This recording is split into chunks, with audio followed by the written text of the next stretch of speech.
Because once you truly accept that you don't lack time, something unsettling happens. You lose your alibi.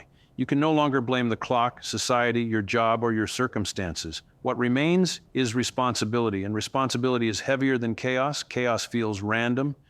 Responsibility feels personal, and that's why people secretly prefer chaos.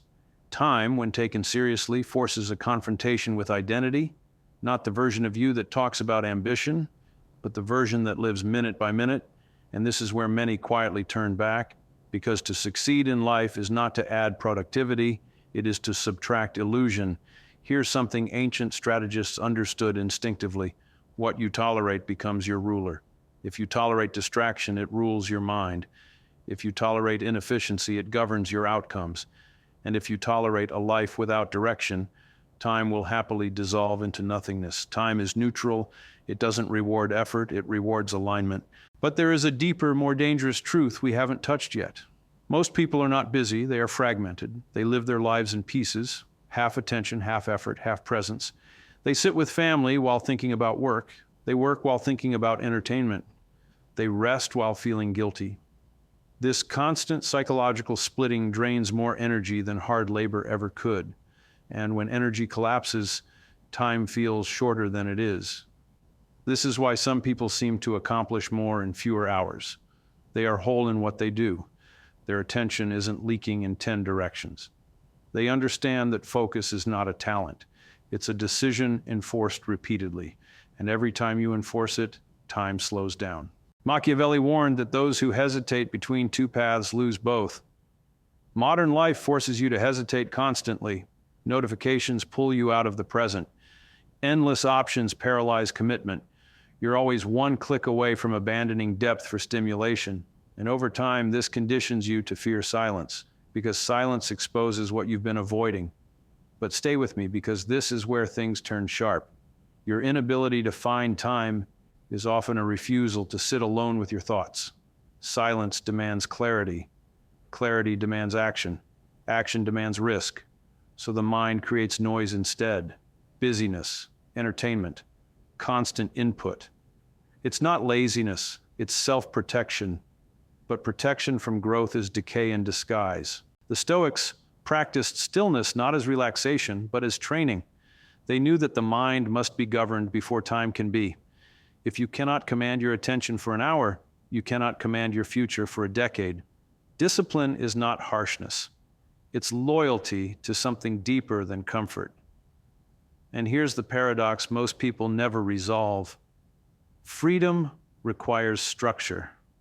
The more structure you impose on your time, the more freedom you experience within it. Without structure, time dissolves into obligation. With structure, it becomes intentional. This is why successful people appear rigid to outsiders. Fixed routines, protected hours, non-negotiable priorities. What looks like limitation is actually liberation. But there is an even darker layer beneath this. Time reveals what you truly believe you deserve. If you believed, deep down, that your life mattered, that your potential was real, you would defend your time differently. You wouldn't give it away to meaningless drama. You wouldn't sacrifice it for temporary validation. You wouldn't numb it with endless consumption. The way you spend time is a confession of self-worth. And this is uncomfortable because it suggests that time mismanagement is not a skill issue, but a value issue. You may say you want more, but your actions reveal what you think you're worth right now. Yet this realization is not meant to crush you. It's meant to wake you up. Because once you see that time bends to belief, you can change both. The first step is not waking up earlier or working harder. It's deciding that some parts of your day are sacred, untouchable. Not because they're productive, but because they're aligned. This might be an hour of deep work, an hour of learning, an hour of building something no one sees yet. When you defend that hour consistently, something shifts internally. You stop seeing yourself as reactive. You start seeing yourself as deliberate, and deliberateness compounds. Days begin to feel heavier, weeks gain momentum, months stop disappearing, and eventually, life no longer feels like something that happens to you, but something you are shaping. But there is still a deeper, more dangerous truth we haven't addressed. Time will expose you even if you refuse to look. Years pass whether you are intentional or not. One day you will look back, not at what you planned, but at what you repeated. That repetition will be your real legacy, not your dreams, not your intentions, your patterns. This is why people fear reflection. Reflection reveals patterns, and patterns don't lie. The Stoics would review their days every night, not to feel guilty, but to stay awake. They understood that unconscious living is the fastest way to waste a life. And wasting a life doesn't feel dramatic. It feels normal, comfortable, socially approved. But comfort is expensive. It charges interest. And time is how it collects. So if there is one quiet rebellion you can begin today, it is this. Stop spending time the way you've always spent it. Not all at once, not perfectly, but intentionally. Ask yourself, without romance or excuses, what is the one thing my future self would beg me to protect time for right now? Then protect it as if your identity depends on it, because eventually it will. And now we arrive at the final turn. You don't need more time. You need fewer lies. The lie that you're behind. The lie that you're too late. The lie that others have something you don't have. Time is not running out. It is waiting to see if you will finally take responsibility for it, because the moment you do, the paradox reveals itself. You don't lack time. That was the lie that kept you comfortable, because once you strip away the lies, something unsettling remains.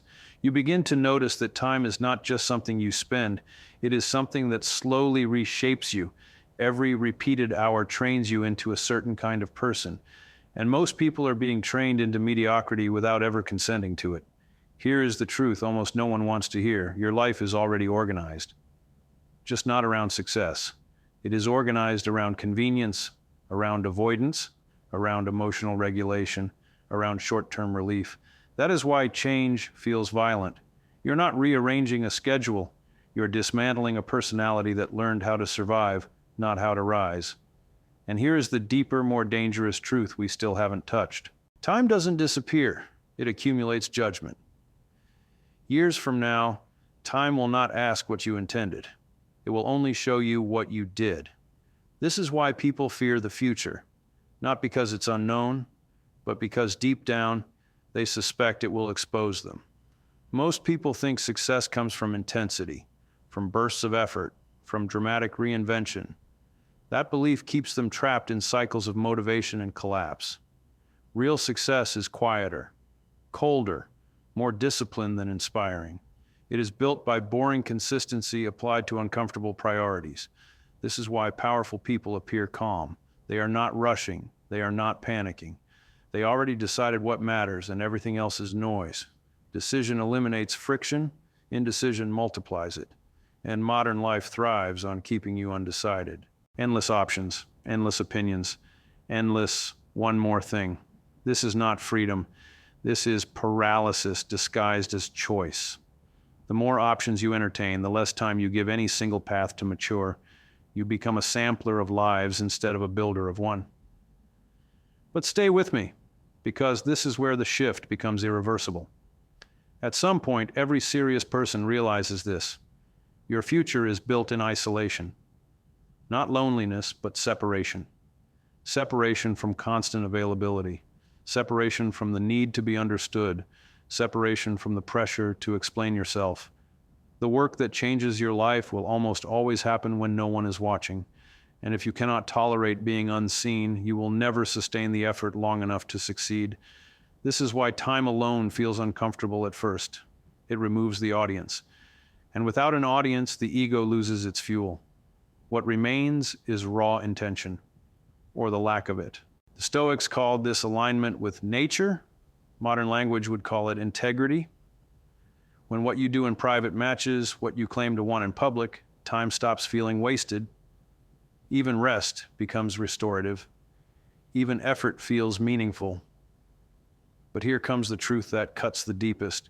You already know what you should be doing with your time. You don't need another system, another video, another plan. You are not confused. You are resisting.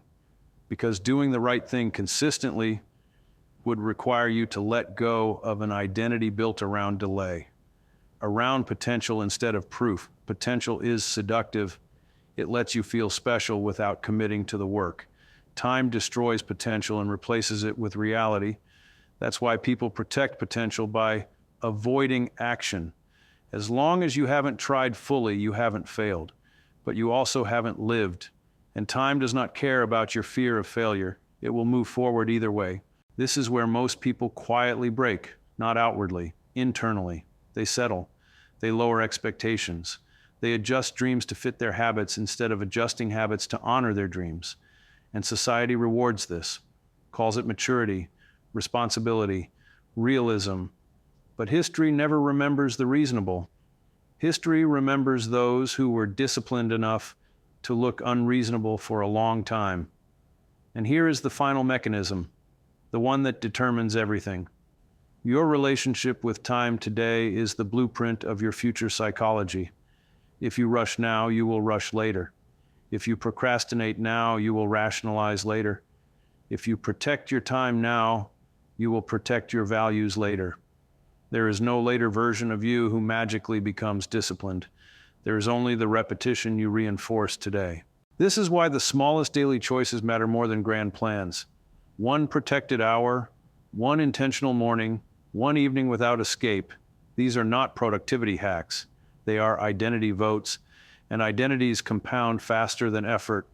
Eventually something strange happens. You stop asking how long things will take. You stop needing external motivation. You stop negotiating with distractions. Time stops feeling like an enemy because you are no longer running from yourself. And now we arrive where we began, because the truth must loop or it will be forgotten.